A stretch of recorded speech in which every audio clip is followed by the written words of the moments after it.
Përshëndetje të nderuar miqtë e mi, përshëndetje të dashur ndjekës, ja ku po vazhdojmë të takohemi sërish së bashku në kanalin Monitor TV me mua Tirona Lilin. Ditën e sotme do të flas për një fenomen që në fakt po komentohet shumë në rrjetet sociale, që realisht mua më duket qesharake.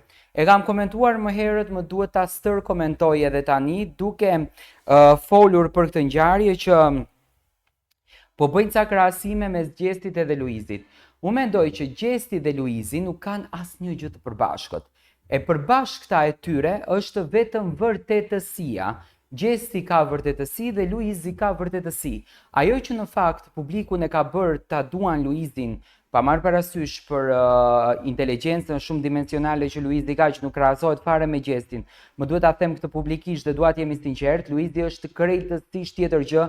Luizi është baba i krejt këtyre që kanë hyrë Big Brother dhe që mësuan nga rrugtimi i Luizit.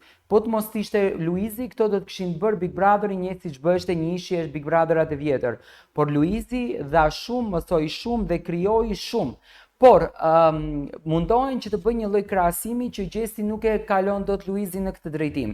Gjesti nuk ka hyrë në Big Brother për të sfiduar Luizin asnjëherë, edhe pse Luizi ka qenë koherent në përdaljet e tij publike, që ka thënë se reality show është reality show, Top Channel është një fabrikë krijimesh, është një fabrikë zbulimesh, edhe mund të zbuloj dhe mund të krijoj edhe talent të ri, por unë nuk kam hyrë në një koncept të një formati të tipit Big Brother për të nxjerrë për të mos dalë dikush më mirë se unë. Luizi vetë tha që në të ardhmen mund të ketë njerëz strateg të ri, njerëz që do dalin më ndryshe dhe do luftojnë pafund në Big Brother dhe normalisht Big Brotheri nuk mbyllet me aq.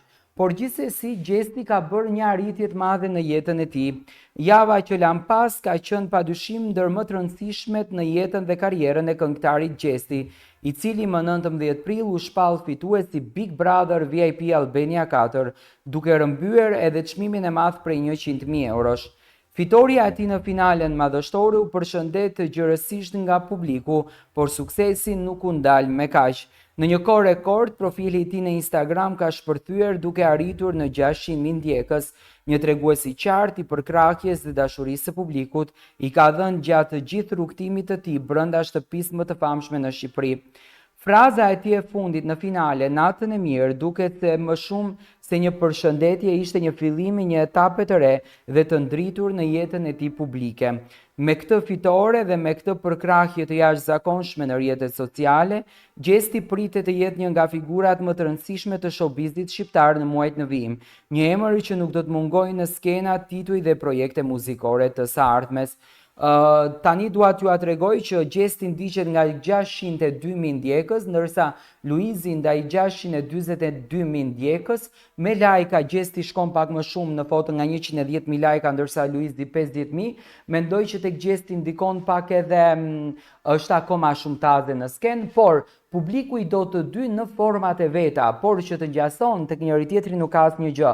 Dhe Gjesti nuk ka hyrë në Big Brother për të shpallur luftë me Luizin ose për t'ia marrur fitoren Luizit, sepse Gjesti nuk mundet kur ta shkëputën Luizin nga zemra e shqiptarëve ose t'ia merr famën Luizit. Luizi ka dashurinë më të madhe, Luizi ishte fenomeni që bëri bashkë të gjithë shqiptarët dhe në kohën e Luizit nuk përmendesh të gjë tjetër për vetëm se emrit Luizit në Big Brother dhe s'kishte shansa të kenë fansa banorët e tjerë. Por gjithsesi edhe në këtë anën tjetër e shohim Gjestin që është shumë i suksesshëm dhe besoj do të ishte shumë e bukur nëse të dy do të na sillnin një fotografi, sepse fansat do të argëtoheshin pafund me dy fenomenët shqiptar, të cilët dolën po nga e njëjta shtëpi.